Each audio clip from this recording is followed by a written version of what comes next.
आपको एक गहरी बात बतला देता हूं। हमारे मस्तिष्क को डेड कहा जाता है, निर्जीव कहा जाता है। दिल को ही सजीव कहा जाता है।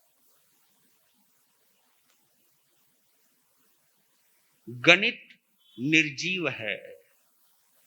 सौदेबाजी में जीवंतता नहीं होती, व्यापार में भी जीवंतता नहीं होती।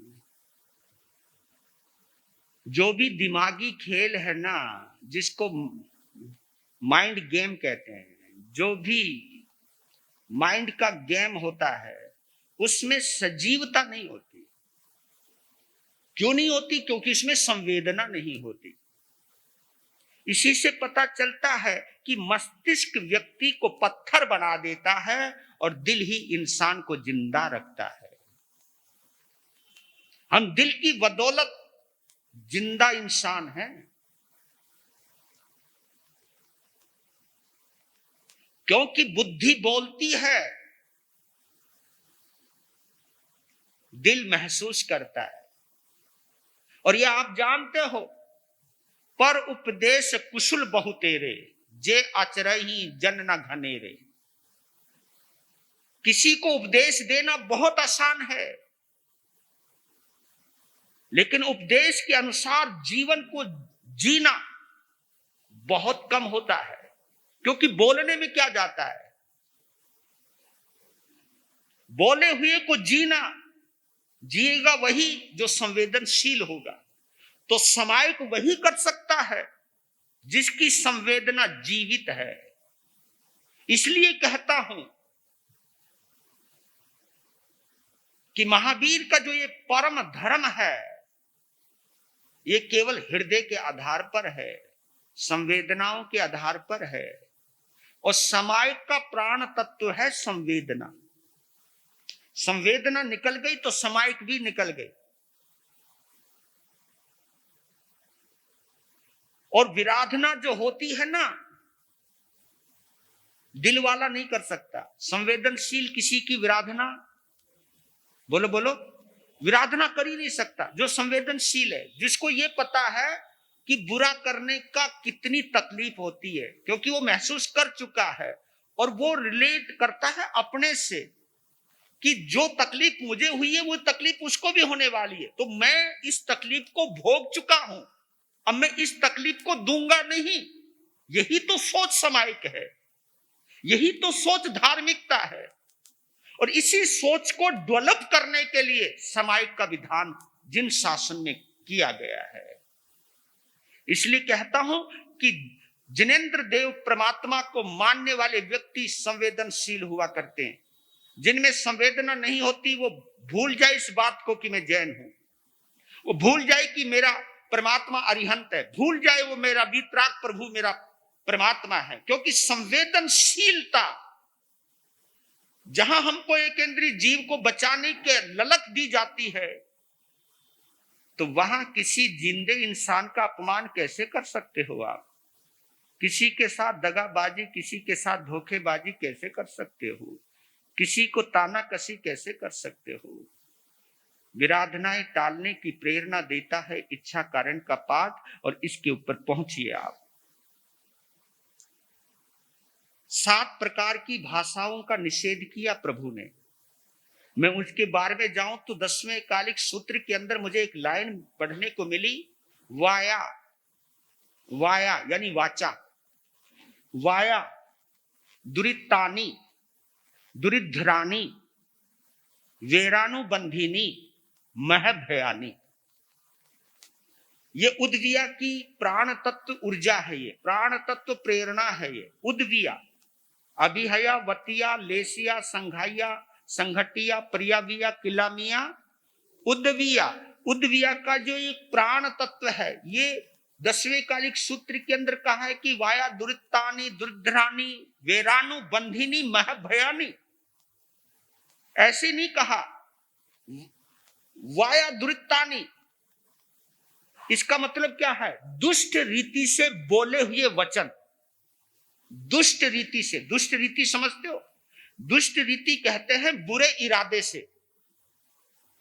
बुरे इरादे से, गंदे इरादे से, गंदी सोच से मन में सोच ही लिया कि मैंने इसको टोंट मारनी है, मैंने इसको जलील करना ही है।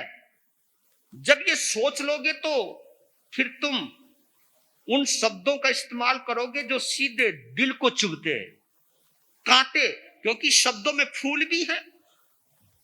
ऐसी बात नहीं है, शब्द फूल जैसे भी होते हैं। किसी पे बरसाओ तो सुकून मिलता है, ठंडक मिलती है, कलेजे को शांति मिलती है। और कुछ शब्द ऐसे होते हैं, बताऊं, आपका एयर कंडीशन 16 नंबर पे भी चल रहा हो, ठंडक हो, और उस समय ऐसे कुटिल, ऐसे कड़वे वचन बोल दो, बताओ दर्द करेंगे या नहीं करेंगे? वो ठंडक काम आएगी थारे? तब पता चलता है रे नहीं नहीं नहीं नहीं, 16 तो मैंने बहुत कम बोल दिया। माइनस के ऊपर भी हो ना, जहां टेम्परेचर माइनस से नीचे हो, वहां पर भी अगर जले हुए, जले वाले, नुकीले, दुष्ट रीति से बोले हुए वचन घाव करते, बींद देते हैं दिल को, चीर देते हैं दिल को। तो वाया दुरितानी, दुष्ट रीति से बोले हुए वचन, पहला यही अर्थ है। दुर्धरानी, इसका मतलब क्या है? दुर्धरानी का मतलब है जैसे कोई कांटा अंदर तक घुस गया हो, कांटा अंदर तक घुस गया हो, उस कांटे को बाहर निकालने में भी दिक्कत आती है, बहुत दिक्कत, क्योंकि कांटा जितना गहरा गया है, पहले उसको निकालने के लिए उतनी ही नुकीली कोई चीज चाहिए, और उस जगह को थोड़ा कुरेदना पड़ता है, दर्द होता है भैया, दर्द होता है। फिर वहां से उस जगह को खाली करना, कहीं दबाना, गड़ाना, तब बड़ी मुश्किल से निकलता है वो गड़ा हुआ कांटा। ऐसे ही शब्द अगर किसी को डाल दिए हैं आपने, वो शब्द एकदम नहीं निकलते, रिश्ते गड़बड़ा जाते हैं, भाव बिगड़ जाते हैं, आपका व्यक्तित्व खराब हो जाता है।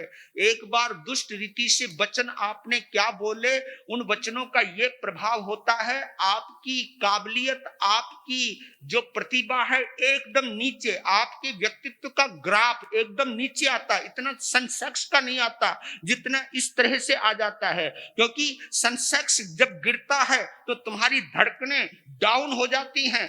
कभी कभी सोच लिया करो कि आदमी जब तुमसे मिला था तो कितना उसका सेंसेक्स ऊंचा था, लेकिन कुछ शब्द ऐसे बोले कि एकदम वो नीचे पहुंच गया है, घायल कर दिया उसको। अगर आप पावरफुल हो, वो आपके सामने कुछ नहीं बोलेगा, लेकिन आपकी कदर खत्म हो जाएगी।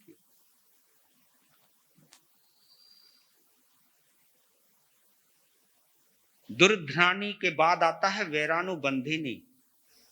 ये जो आपस में दुश्मनी हो जाती है ना, बैर भाव, ये शब्दों से ही तैयार हो जाता है। और आपको मालूम, शब्द निर्जीव होते हैं लेकिन जिंदे इंसान को घायल कर देते हैं। शब्द कोई सजीव कोई होते हैं, शब्द तो निर्जीव ही होते हैं ना, लेकिन निर्जीव शब्द एक जिंदा इंसान को घायल कर देते। इतनी जबरदस्त मार है। कोई इसको तीर बोलता है, कोई इसको गोली कहता है। बोली भी गोली का काम करती है, बोली भी गोली का काम। गोली वो खाने वाली नहीं, वो बंदूक वाली, जो यहां लग जाए तो पार हो जाए। तो मेरे बंधुओं, वैरानुबंधिनी यानी वैर भाव बन जाता है। उस समय आपने तो बोल दिया, जलील कर दिया, लेकिन जब वो गया तो ये सोच के गया, क्या सोच के गया कि मैं इस अपमान का बदला जरूर लूंगा। अभी मैं कमजोर हूं, मैं कुछ कर नहीं सकता, लेकिन इसका बदला जरूर लेऊंगा। तो वैरानुबंधिनी, ये बेर का बंद हो गया, गांठ बांध ली, और गांठ बंधते ही प्रेम तो हो गया खत्म। जहां गांठ है वहां प्रेम नहीं है, जहां गांठ है वहां मिठास नहीं है, वहां कड़वाहट है। और गांठ तो बहुत गंदी होती है। गांठ को इंग्लिश में क्या बोलते हैं, मेडिकल साइंस में? ट्यूमर कहते हैं ना, ट्यूमर, है ना। आपके शरीर में गांठ हो और गांठ हो ट्यूमर हो, और ट्यूमर का अगर हम चेक करें और उसमें वो निकल जाए जिसके बारे में आपने सोचा नहीं, तो बताओ अच्छा लगेगा? परेशान हो जाओगे। तो आप ये सोचिए, आप आश्चर्य मानोगे, मेडिकल साइंस ने गहरी बात कह दी। आजकल कैंसर के मरीज क्यों बढ़ रहे हैं? आज कैंसर कॉमन है। खाने पीने से भी ज्यादा आपकी इस जबान का रोल है। आप शब्द ऐसे बोल देते हो, आदमी अंदर गांठ बांध लेता है, अंदर चुभ जाते हैं, गड़ जाते हैं वो वचन। अंदर जो गांठ बन जाती है, मन की गांठ धीरे धीरे शरीर की गांठ में तब्दील हो जाती है। मैं सच कहता हूं, पहले जमाने में इतने कैंसर की बीमारियां नहीं थी। खान पान भी शुद्ध था तो व्यवहार भी शुद्ध था, वाणी का व्यवहार भी शुद्ध था।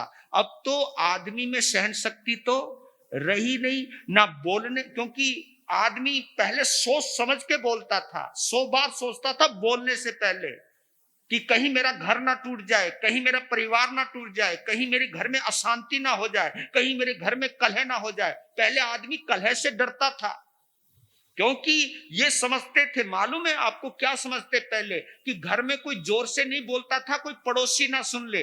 क्योंकि आजकल तो भैया ट्रैफिक का बहुत शोर है, अंदर तुम कुछ भी बोलो सुनाई नहीं देता, लेकिन पहले सुनाई देता था क्योंकि शोर नहीं था। एक घर की आवाज दूसरे घर में तुरंत चली जाती थी। और जिसके घर में कलेश हो उस घर को अच्छा घर, बोलो बोलो, जिस घर में कलेश होता है उस घर को अच्छा नहीं माना जाता। लड़की वाले को पता चल जाए, जहां मैं जिस घर में मैं अपनी लड़की दे रहा हूं वह रोज लठ बजते हैं, देगा कोई? वहां आपस में ताना कसी होता, कोई देगा अपनी लड़की को?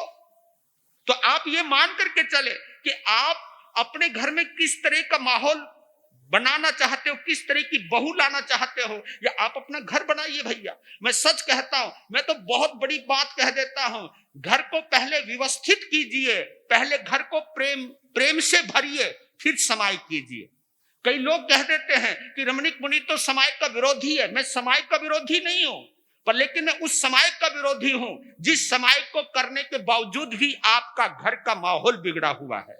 क्या फायदा है फिर उस समाज का? उस समाज का कोई फायदा नहीं है। आप समाज इसलिए कीजिए ताकि घर का माहौल अच्छा हो सके, आपका जीवन मिठास से भर सके, आपकी वाणी में मिठास आ सके, आपकी शब्दावली में मिठास आ सके, आपका व्यक्तित्व आकर्षक बन सके, आपकी पहचान बड़ी अच्छी बने। आप ये समाज का उपयोग कीजिए, क्योंकि समाज का एक औषधि है, आपकी वाणी में मधुरता लाती है, आपके जीवन में मिठास लाती है, और ये समाज का ही फल बतला रहा हूं। अगर घर का माहौल बिगड़ा है, फिर मैं कहता हूं समाज रहने दो भैया, क्योंकि इस समाज का कोई टाइम बेकार जा रहा है, वो कोई टाइम अच्छा नहीं होता। वो पहले चिंतन कीजिए, समाज बाद में करूंगा, पहले जो कांटे मैंने अपनी जबान से बोए पहले वो कांटा बाहर निकालूं। क्योंकि तुरंत अगर कांटा बेर में बदल गया, बेर का मतलब है ना कांटा पांव में गड़ जाता है, तो उसे तुरंत निकाल देना चाहिए। हाँ, अगर नहीं निकाला तो पड़ा हुआ कांटा घाव बन जाएगा, नासूर बन सकता है। और जो कांटा शुरुआत में बड़ी आसानी से निकल सकता था, वो कांटा फिर आसानी से नहीं, फिर किसी नस में भी जा सकता है। वो कांटा वो जहरीला भी बन सकता है, बहुत बुरा परिणाम आ सकता है। तुरंत निकाल लो। ये जिन शासन कहता है, हमारा जिन शासन कहता है भाई कांटे बो दिए हैं तो तुरंत निकाल लो, उसको निकालना तुरंत चाहिए, देरी मत करो। इसको कहते आलोचना, इसी को कहते प्रतिक्रमण। वेरानुबंदिनी महभयानी, महाभयकारी है कड़वे वचन। आपने किसी को कड़वे वचन बोल दिए हैं, अगर वो पावरफुल है तो फिर आप डर जाओगे कि मैं बोल तो गया जोश जोश में, लेकिन पता नहीं वो किस तरह से मेरे से बदला लेगा, क्योंकि वो पावरफुल है, भयजनक है। और वो यहां ले या ना ले, लेकिन ये कड़वे वचनों का हिसाब आपको ब्याज सहित कभी ना कभी चुकाना जरूर पड़ेगा। तो उद्विया के ऊपर जरूर फोकस करना। तो उसके लिए 7 प्रकार की भाषा का निषेध किया है हमारे यहां। कौन सा?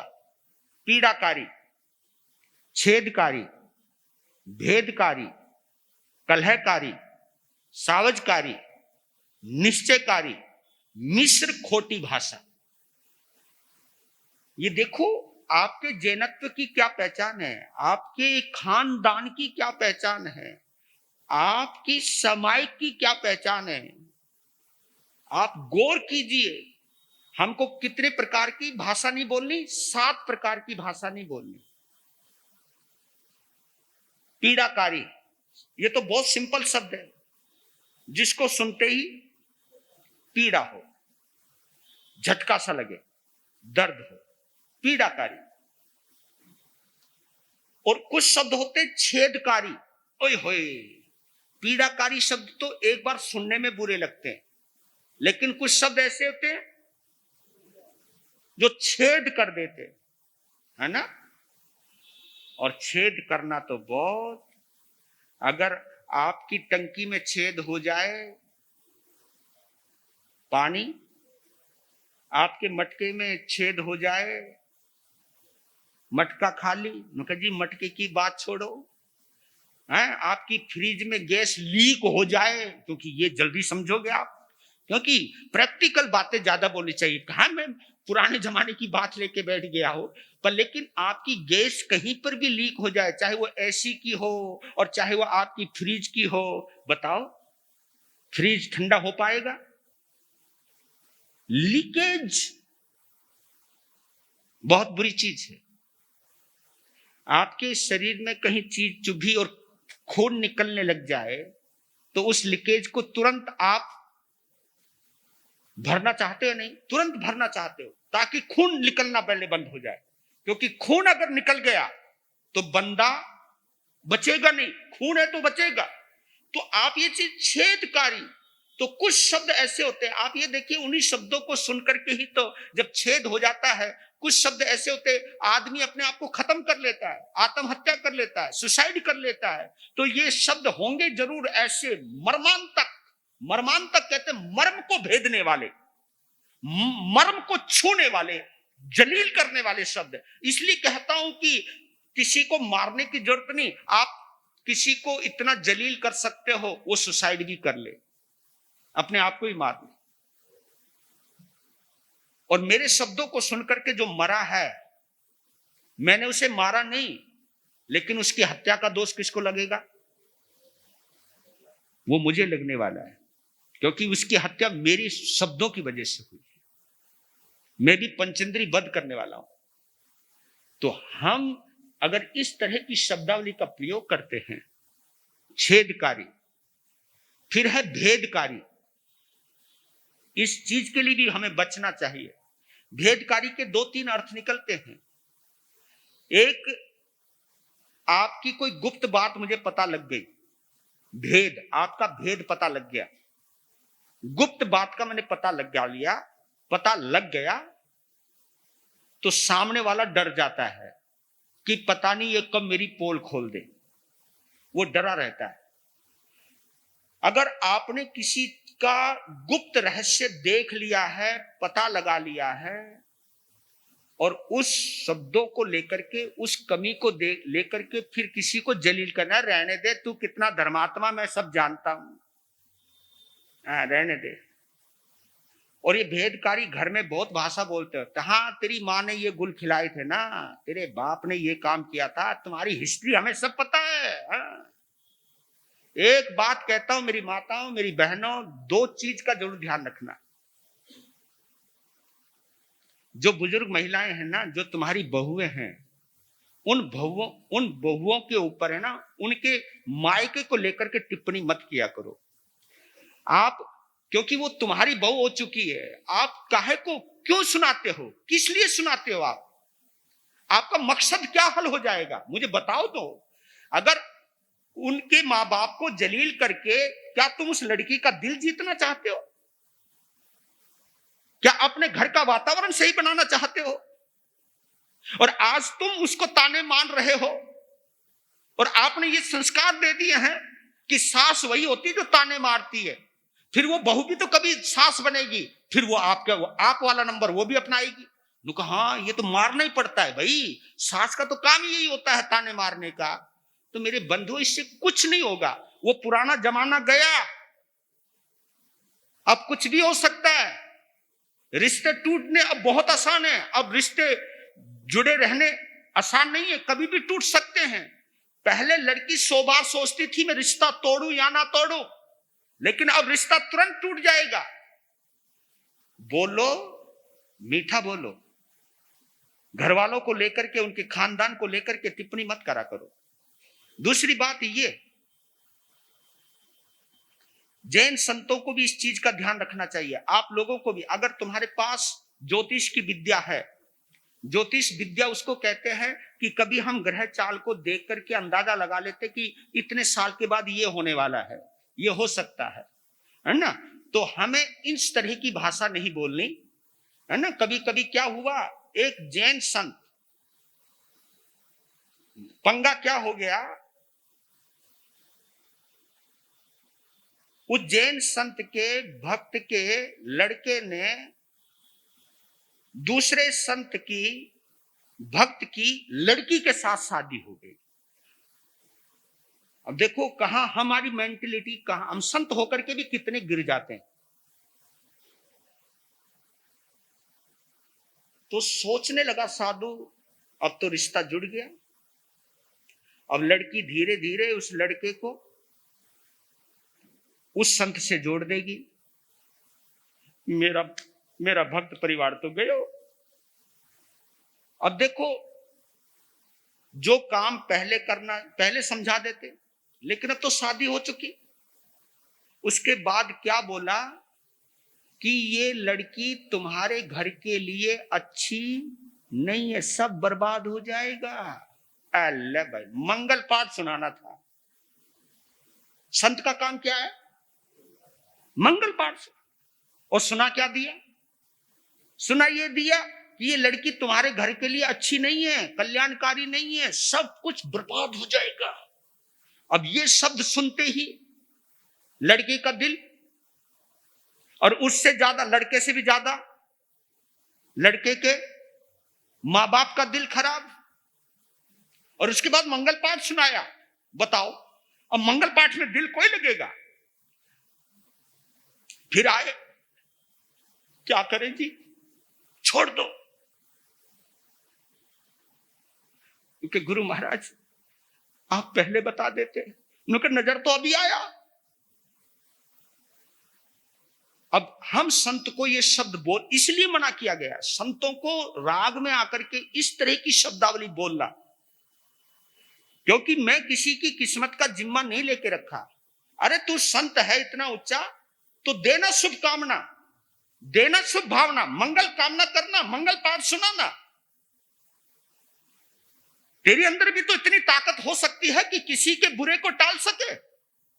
पर लेकिन जब ये मानसिकता हो मेरे अंदर, क्योंकि बुरा नहीं होने वाला, मानसिकता यही है कि रिश्ता किस तरह टूट जाए। पर लेकिन बहाना कैसे बनाऊं, शब्द कैसे बोलूं कि जिससे ये रिश्ता टूटे। अगर मैं इन मानसिकताओं से जुड़ करके ये शब्दों का प्रयोग करता हूं, किसी का घर बर्बाद करता हूं, मैं संत होकर के भी अगर ये काम करता हूं तो अच्छी बात नहीं। मैं फिर संतत्व से गिर चुका हूं।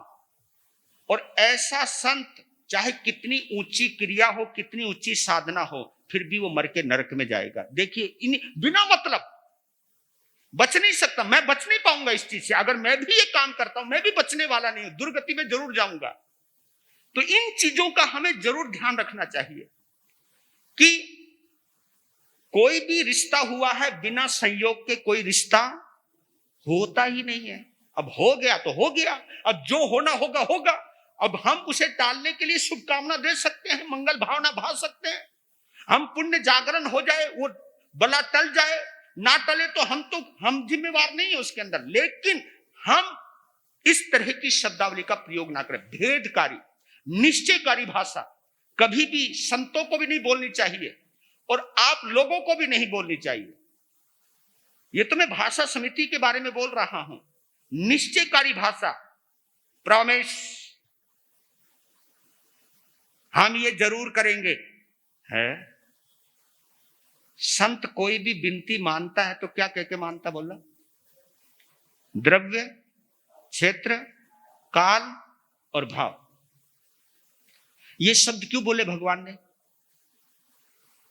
मैं अगर विनती 1 साल पहले कहीं चतुर्मास की मानता हूं, मुझे पता है वहां चतुर्मास होगा या नहीं होगा।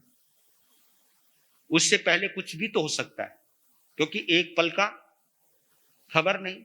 जाओ, हमने तुमको चतुर्मास दिया, हम जरूर चतुर्मास करेंगे। ये जो जरूर शब्द बोला जाता है, ये भगवान ने मना किया। निश्चय, मैं तुम्हारे घर जरूर आऊंगा, टेंशन मत लो, मैं जरूर आऊंगा, है ना। उतरने लगा, पांव फिसल गया, टांग और टूट गई, घर तो पहुंचा नहीं, हॉस्पिटल और पहुंच गया। काय को बोलने का? हाँ, ऐसा मेरे आने के भाव। निश्चयकारी भाषा, कमिटमेंट जो आप लोग कर जाते हो कभी कभी, क्योंकि हमें पता ही नहीं अगले पल क्या होने वाला है, तो निश्चयकारी भाषा नहीं बोलनी। सावज्यकारी, ये जो लड़ो भिरो, लड़ाओ, बांटो बटाओ, और ये सावध्यकारी जो भाषा है, तो ये काम कर दे, ये काम कर दे, उसको बुला ले, ये बना दे, इतने लोग आए, ये बना दे, ये पका दे, हमको भी नहीं। मतलब हमें सावध्यकारी भाषा से उसको मार दे। आपके गृहस्थियों के लिए तो हिसाब से ये कि उसका कत्ल कर दे, ये सावध्यकारी भाषा है। तो मत किसी को मारने को, किसी को जा उसकी इज्जत उजाड़ दे, तू उसको जलील करिया, ये सब सावध्यकारी भाषा है। निश्चयकारी, मिश्र खोटी भाषा बोली हो।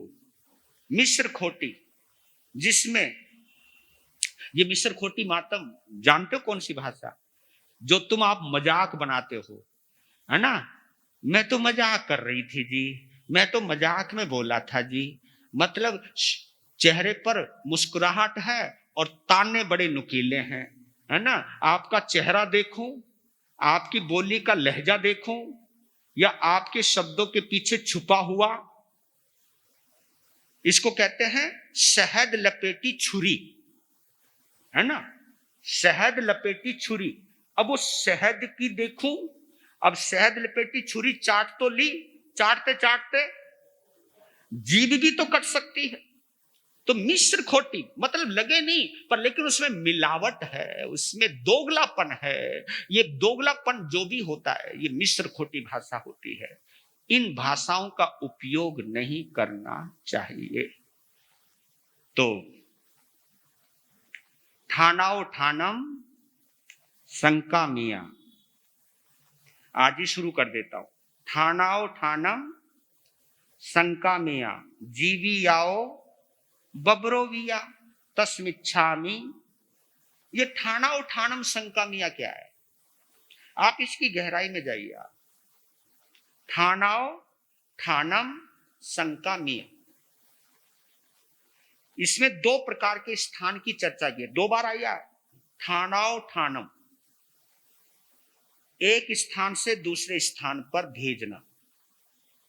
शंका मिया, इस चीज को आप देखना, इस चीज को महसूस करना कि कोई व्यक्ति किसी स्थान पर उसका सहज विकास हो रहा है, उसकी अच्छी परवरिश हो रही है, उसकी अच्छी उन्नति हो रही है, लेकिन आपको पसंद नहीं आई, क्योंकि ये यहां रहेगा तो बहुत प्रोग्रेस कर जाएगा, ये यहां रहेगा तो बहुत ऊंचाई चला जाएगा, ये यहां रहेगा तो बहुत प्रोग्रेस कर सकता है, और आपको उससे चिढ़ मची हुई है कि उसको इस तरह शब्दों में लगा लूं, बांध दूं कि इसको मैं इस स्थान से भ्रष्ट कर दूं, यानी ये जगह से दूसरे स्थान पे भेज दूं जहां इसका विकास कम होगा।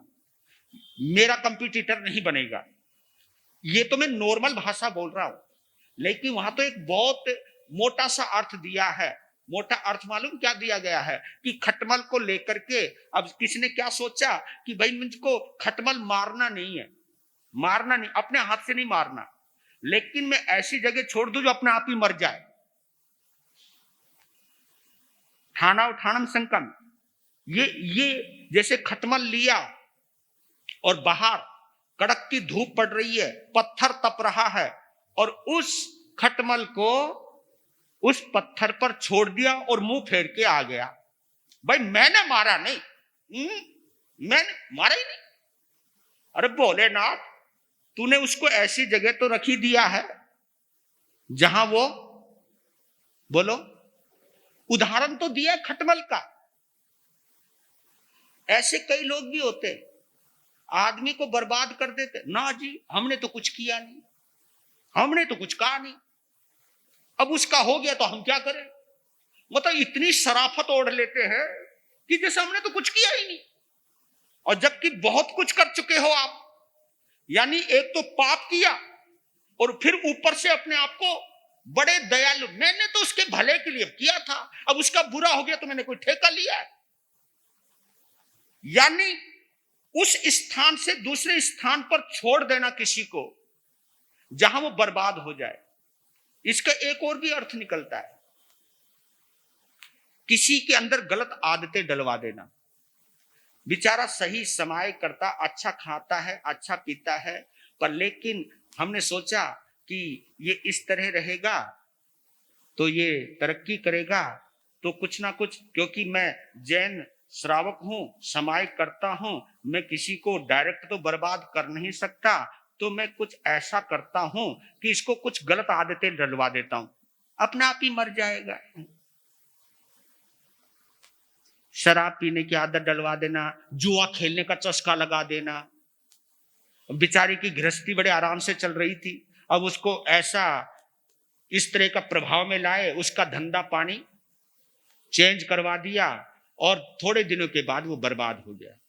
आप कह देते हो कि हमने तो कुछ किया नहीं जी, उसकी किस्मत जी, और उसने आपने, हम तो किसी को, मैंने ये कोई कहा था मैंने कि तू बर्बाद हो जा, बस ठीक है सुझाव दे दिया, दे दिया, नहीं वो मान भी तो नहीं सकता था, लेकिन उसने तो तुम्हारे पर भरोसा किया भाई। वो तो ये मानता है कि मेरा मित्र है, मेरा सगा है, और ये श्रावक है, और ये कोई मुझे गलत सुझाव नहीं देगा। उसके बाद भी अगर हम इस तरह की करते हैं, तो इस तरह की चीजों से ठाना उठानम शंका मिया, जीवी आओ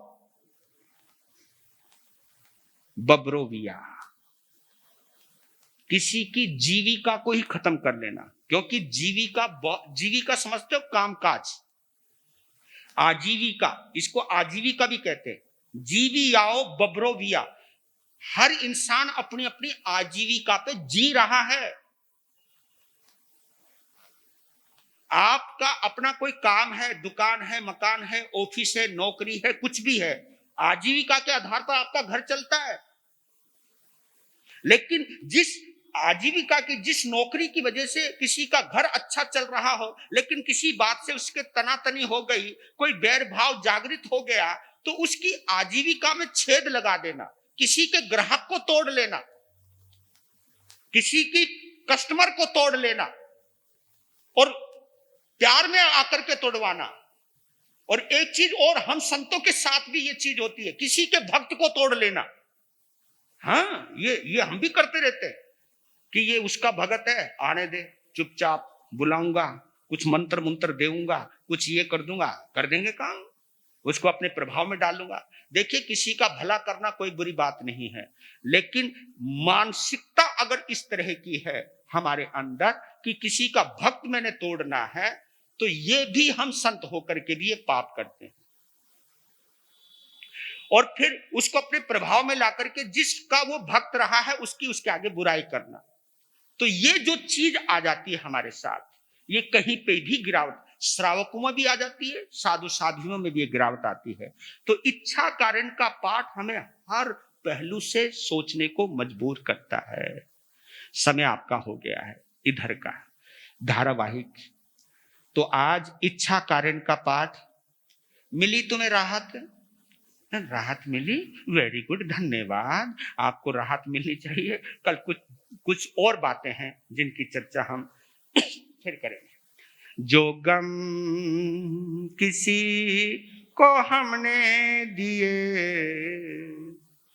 वो गम तो हम को लेने पड़ेंगे। जो गम किसी को हमने दिए, वो गम तो हम लेने पड़ेंगे, लेने पड़ेंगे, लेने पड़ेंगे, लेने पड़ेंगे। क्या?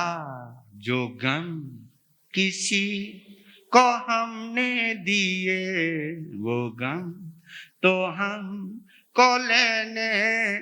याद रखना, ये छोटा बड़ा, ये बड़ा छोटा, ये भेद रेखा खिंचती है क्यों दिल से मिटा ये भेद रेखा।